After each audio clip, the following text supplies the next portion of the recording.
Hola, mi nombre es Ana Cristina Olvera y desde todas las latitudes de la región les doy la bienvenida a nuestro punto de encuentro en el arte y el conocimiento, el Noticiero Científico y Cultural Iberoamericano, NSC, el espacio informativo de la Asociación de las Televisiones Educativas y Culturales Iberoamericanas, ATEI. Acompáñenme en este recorrido de 30 minutos a descubrir lo que se produce, se investiga y se crea cerca de ti. En 2019, científicos de la Universidad de Glasgow, en Escocia, obtuvieron la primera imagen de un entrelazamiento cuántico, un fenómeno que ocurre cuando dos partículas están conectadas al punto que lo que sucede con una inmediatamente afecta a la otra, sin importar cuán grande sea la distancia entre ellas. Pero, ¿podemos aplicar esto a las ciencias sociales y en políticas públicas? Maximiliano García Guzmán es coordinador del proyecto Teorías Actuales y Enfoques Alternativos de las Políticas Públicas en México de la Facultad de Ciencias Políticas y Sociales de la UNAM. Su objetivo es estudiar propuestas novedosas que fortalezcan lo que el gobierno realiza en materia de atención y solución de problemas públicos, a partir de ejercicios y conceptos de carácter multidisciplinario y transdisciplinario. Entre los campos de conocimiento de los que se apoya se encuentra la física cuántica. Nos encontramos que en el ámbito de la física, concretamente en la física cuántica, había antecedentes importantes en términos del estudio de las partículas, sobre todo en el estudio de un fenómeno muy interesante que es el entrelazamiento cuántico, que se refiere a cómo están conectadas las partículas, incluso independientemente de si son cercanas físicamente o no.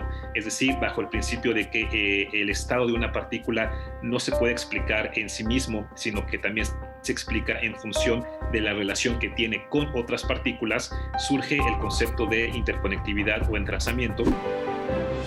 El sistema entrelazado en física cuántica plantea que cuando dos partículas como átomos, protones o electrones se entretejen, experimentan un vínculo inexplicable que se mantiene a pesar de que éstas se encuentren en lados opuestos en el universo. Funciona de la siguiente manera.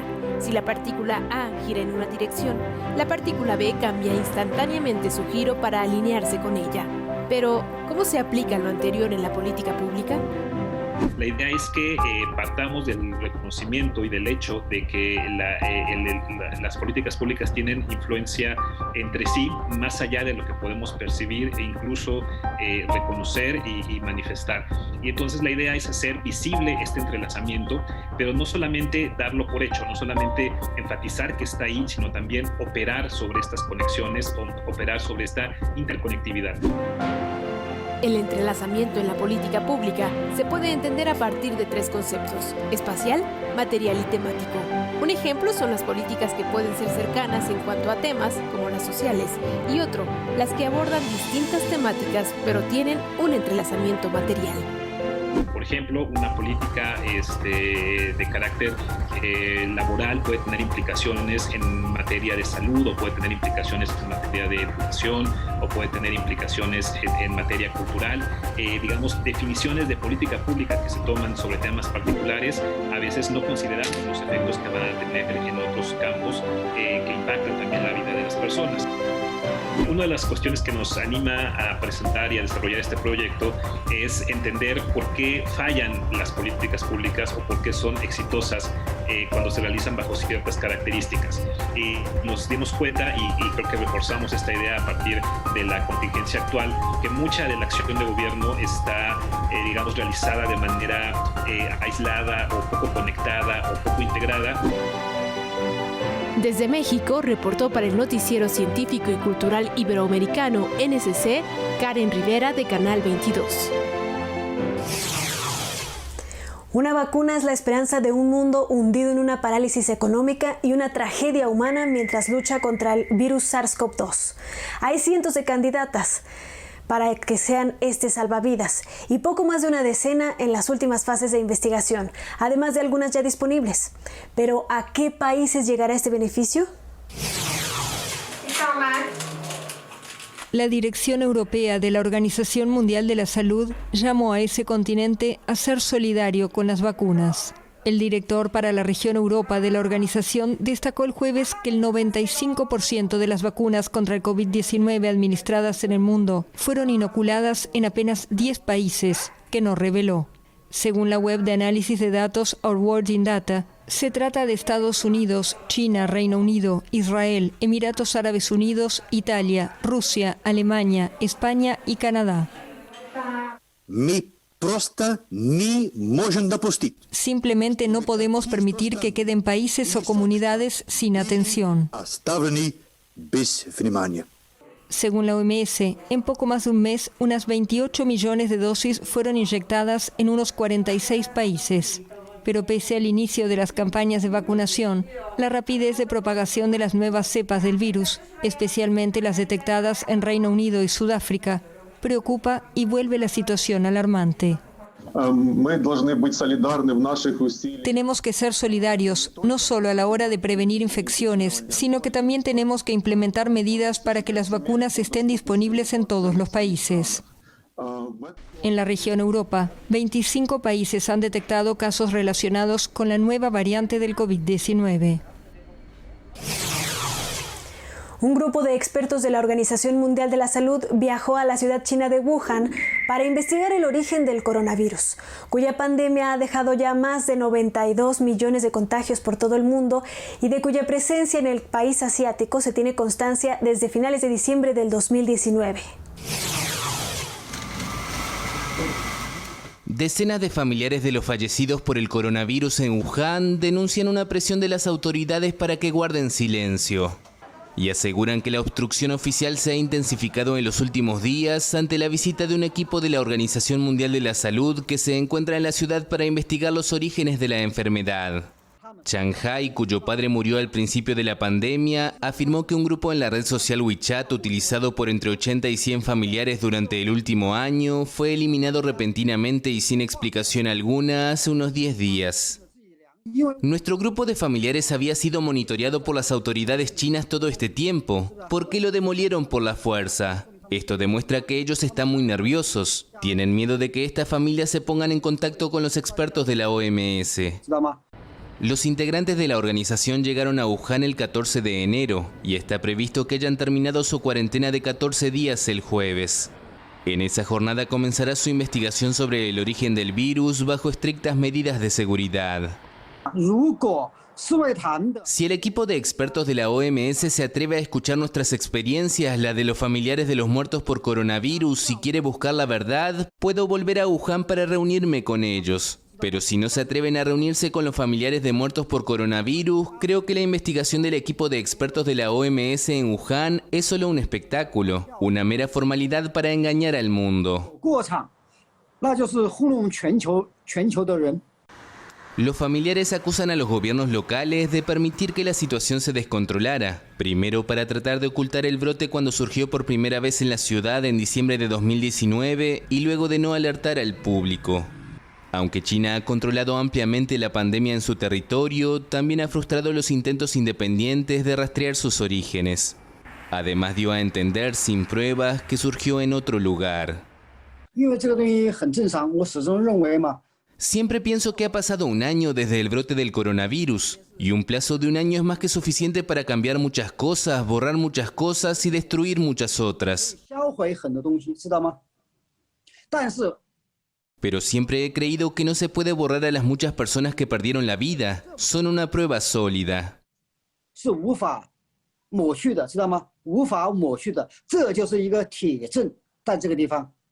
Según las cifras oficiales chinas, la enfermedad mató a casi 3.900 personas en Wuhan, la gran mayoría de los muertos registrados en el país. Pero muchos familiares desconfían de estas cifras por la falta de test en los primeros días del brote. América Latina se está uniendo a la carrera de habilitar la nueva tecnología de la revolución digital, el 5G. En noviembre del 2020 se constató un total de 11 despliegues comerciales de la tecnología 5G en Latinoamérica y el Caribe. Hasta esa fecha, Brasil era el país de la región con la mayor cantidad de despliegues de la quinta generación de tecnologías de telefonía móvil. Pero Chile también quiere unirse a esta tendencia. Chile inauguró la primera zona 5G de Latinoamérica, un área de 5,5 kilómetros cuadrados en Santiago con hospitales, colegios, comercios, oficinas y hogares, y donde de manera experimental se busca mostrar el impacto que tendrá la nueva red en las ciudades. La ministra de Transportes y Telecomunicaciones, Gloria Hott, asegura que la zona le permitirá a la ciudadanía vivir en un ecosistema hiperconectado, con transporte inteligente y mayor eficiencia en los tiempos de traslado. Creemos que aquí hay una oportunidad de desarrollo económico monumental. Se estima que el aumento de productividad va a llegar a tener un valor comparable con un 1% del PIB en unos 25 años. Y eso es solamente por usar una tecnología mejor.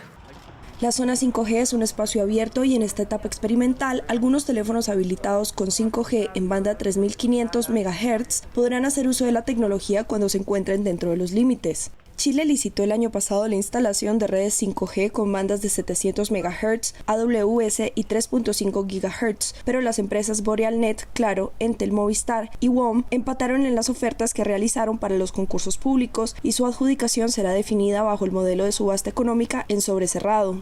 El organismo indicó que el orden de las subastas de los concursos será por tamaño de bloques y que la subasta para la banda de 700 MHz se realizará el próximo lunes 8 de febrero, mientras que las bandas de AWS y 3.5 GHz se llevarán a cabo el jueves 11 de febrero y martes 16 de febrero respectivamente. Gracias por estar con nosotros en el Noticiero Científico y Cultural Iberoamericano. No olvides de suscribirte a nuestras líneas de distribución en WhatsApp y Telegram.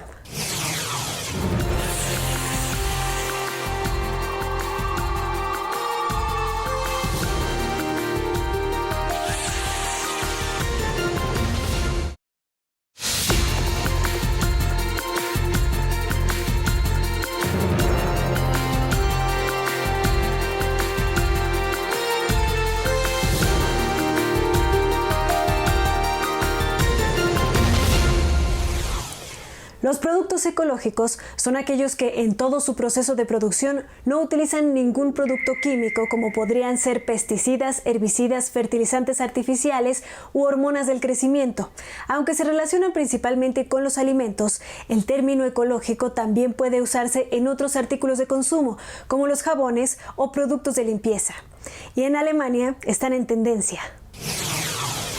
Una cuarta parte de los alemanes consume ya productos ecológicos. Los últimos datos proceden de un sondeo de la consultora PwC, que sobre la base de una muestra de 1.000 ciudadanos mayores de edad encontró que ya son el 24% de los consumidores los que compran sobre todo productos ecológicos.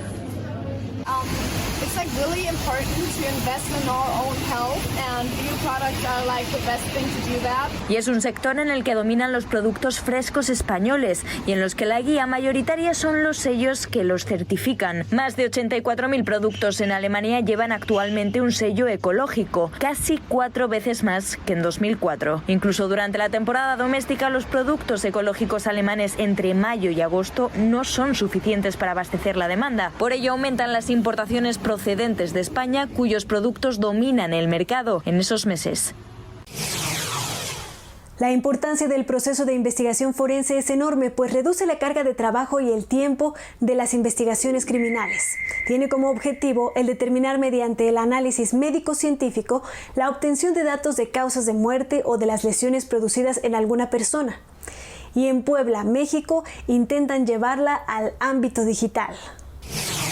Todo comenzó como un proyecto escolar en la carrera de Ciencias Forenses de la Benemérita Universidad Autónoma de Puebla en México. Y ahora este startup podría definir un antes y un después en el sector. Se trata de una aplicación móvil que se encarga de identificar restos óseos humanos. En la actualidad estamos en una situación en la que se encuentran más fosas clandestinas, hay más osamentas incompletas, hay huesos incompletos, solo fragmentos se encuentran. Entonces, con nuestra aplicación podemos, como había dicho, disminuir el trabajo y hacerlo un poquito más fácil para estos peritos. Saraí, Daira y Jesús crearon Forensic Anthropology Beta. Esta app calcula de manera rápida y precisa la edad, estatura y sexo de osamentas y huesos incompletos. Su navegación es amigable, se introducen medidas de los huesos y los cálculos arrojan las fórmulas estimadas. Así el perito puede corroborarlas. También incluye una guía gráfica en caso de que el usuario desconozca el lenguaje forense que ocupa la plataforma. A que estas personas puedan hacer de manera sencilla el cálculo viendo el hueso, viendo las medidas, viendo qué parte o fragmento del hueso se va a medir y entonces ellos puedan simplemente ingresar datos y salga el resultado. Para que el algoritmo sea preciso, las fórmulas se basan en 16 metodologías nacionales e internacionales. Además, cuenta con más de 376 fórmulas aplicadas para estimar el perfil osteobiológico. Así el cálculo final es un 99% certero. Las metodologías que se toman en cuenta en la aplicación son las que son utilizadas o tenemos entendido que se utilizan actualmente en la Fiscalía General del Estado de Puebla. Actualmente, Forensic Anthropology Beta está disponible en Android y puede ser usada en laboratorios y servicios médicos forenses. Tenemos como un proceso de calidad en el que invitamos incluso a expertos para que probaran nuestra aplicación y validaran que nuestra aplicación sí es precisa. Los grupos de búsqueda de personas y organizaciones no gubernamentales pueden hacer uso del servicio sin costo alguno. Esta app es un claro ejemplo de cómo la tecnología implementada en otras ciencias puede cerrar brechas de calidad, precisión y tiempo. Para el Noticiero Científico y Cultural Iberoamericano, Yolanda Enríquez, desde la ciudad de Puebla, en México. La pandemia de la COVID-19 ha cambiado la forma de vida de la gran mayoría de la población mundial de una manera inimaginable. El confinamiento y las medidas de precaución ante el virus se han llevado por delante tradiciones centenarias en algunos casos, festividades y eventos culturales que son pilares de una identidad y en muchos casos motor económico de una ciudad o región. Ni el romero ni el confeti, tampoco el olor a pólvora. Las calles de Aceuche lucen muy diferentes en la víspera de este 20 de enero. Se siente pena y nostalgia porque a partir del día 22 nosotros ya estamos deseando que vuelva a llegar el 20 del año que viene. Como tantas otras fiestas populares, la pandemia también se ha llevado por delante las carantoñas, declarada fiesta de interés turístico nacional. Se le hace el novenario al santo durante los 9 días con el aforo adecuado que tiene la iglesia. El día 20 se le va a hacer una misa en su honor y nada más. Una novena que no estará sucedida por la recogida del romero, la alborá ni ningún otro preparativo. Es pasar los reyes y yo ya empiezo a sacar el mantón para que se les tiren los flecos y empiezo a poner la casa de mi madre, que es donde nos vestimos siempre. Empezamos a poner la casa ya patas arriba. Y es que este año las pieles no saldrán del armario. Ha sido mejor no sacarlas porque da más pena y tristeza el verlas allí y saber que no te las vas a poder poner. Para 2022 todos los azucheños y azucheñas piden el mismo deseo, que las carantoñas vuelvan a recorrer sus calles el próximo San Sebastián. Río de Janeiro es la ciudad con la tasa de mortalidad por COVID-19 más alta de Brasil. 1 de cada 9 personas infectadas muere en el hogar de las playas de Ipanema. Sin embargo, el cine escapó a las medidas de distanciamiento y confinamiento social para servir como entretenimiento a los habitantes de las favelas. 3 días de películas, cortometrajes y videos especiales pudieron disfrutar en la mayor favela de Río de Janeiro, Rocinha, donde una montaña rocosa sirvió como pared para ubicar una gigantesca pantalla de cine de 90 metros de ancho por 50 de alto. Cerca de 100.000 personas pudieron disfrutar desde sus ventanas, terrazas y cubiertas de la exhibición cinematográfica que incluyó desde taquilleras películas brasileñas de los últimos años hasta producciones realizadas por los propios vecinos. Para acceder al sonido, solo era necesario sintonizar una estación de radio local o conectar los móviles a portales que ofrecieron el audio en streaming. Dicen los responsables del proyecto Proyecta Rocinha que esta fue la mayor exhibición de cine realizada en el mundo. Esto teniendo en cuenta el público y el tamaño de la pantalla, que superó al mayor telón de cine conocido, ubicado en Alemania y que cuenta con 38 metros de largo. La organización celebra que lo más importante del proyecto fue la opción de ofrecer diversión gratuita y arte en tiempos de pandemia, sin generar aglomeraciones en una zona que es sacudida también por el narcotráfico y la violencia. Ante la pandemia, el turismo es esencialmente un factor de movilidad y el virus es un factor de inmovilización. Por la respuesta de confinamiento para evitar la concentración de personas y evitar la propagación del virus, sin olvidar que existe una estrecha relación entre el virus y la enfermedad de la COVID-19 y los viajes, ya que en la primera etapa se propagó principalmente por los vuelos. El trayecto ferroviario más largo del mundo, el tren transiberiano. Más de 9.000 kilómetros entre Moscú y Pekín. La empresa Lernidee Erlebnisreisen hace buenos negocios desde hace años ofreciendo experiencias de viaje diferentes como esta. Pero en el año de la pandemia todos los viajes se cancelaron. De los 10.000 habituales se pasó a 0 pasajeros. En las oficinas centrales en Berlín hay mucha incertidumbre sobre cuándo podrán retomarse los viajes. Esta empresa mediana ofrece paquetes exclusivos en tren y cruceros en África, Asia y Sudamérica. Y es especialmente en los destinos lejanos donde los clientes son cautos a la hora de reservar. Son viajes soñados que se hacen una vez en la vida. Continuará habiendo demanda para ellos. Es nuestra ventaja. Ofrecer viajes a los que el cliente no quiera renunciar así nomás. Si quiero ir al Amazonas, si quiero viajar en el Transiberiano, tal vez quiera hacerlo entonces en 2, 3 o 4 años.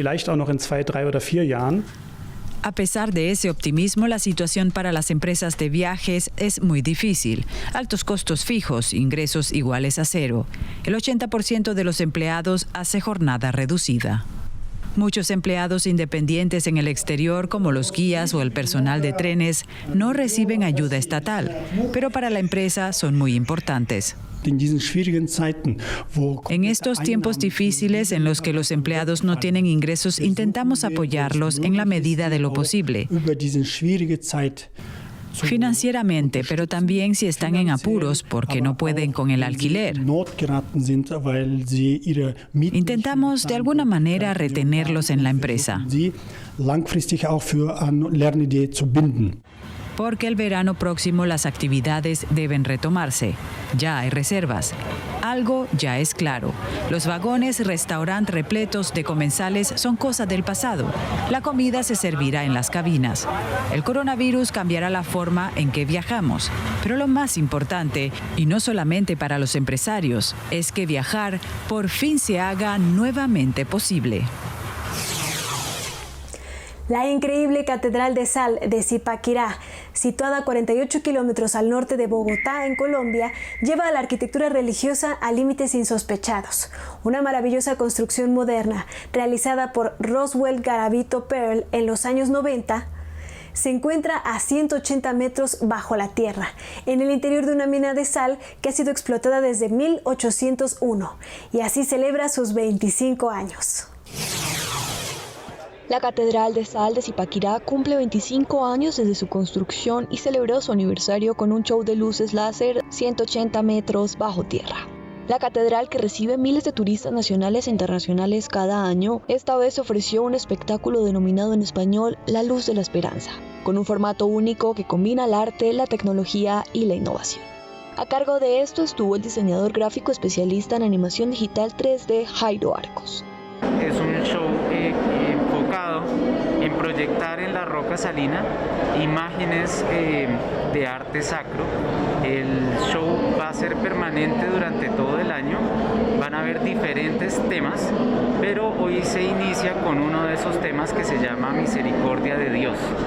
Por su lado, el alcalde de Zipaquirá, Wilson García Fajardo, expresó a EFE la importancia de la catedral para el municipio, refiriéndose a ello como un todo, teniendo en cuenta la importancia de esta en el turismo. Hoy, después de muchos años, se consolida como la primer maravilla del país y en torno al turismo logramos más de 700.000 turistas cada año, donde el 30% son extranjeros. Ese es un motor de desarrollo de sectores como la gastronomía, la hotelería, el turismo en general, la artesanía. La catedral reabrió sus puertas el pasado 1 de octubre tras permanecer más de 6 meses cerrada por la pandemia del coronavirus. Gracias por habernos acompañado en este viaje informativo del Noticiero Científico y Cultural Iberoamericano, NSC.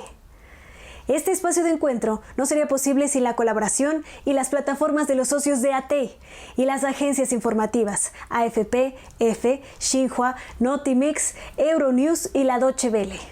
Si quieren saber más, podemos estar comunicados a través de la web en noticiasnsc.com y las redes sociales. Nos encuentran como @NSC Iberoamérica en Twitter, Facebook, YouTube, Instagram y TikTok. Yo soy Ana Cristina Olvera y los espero en una próxima emisión.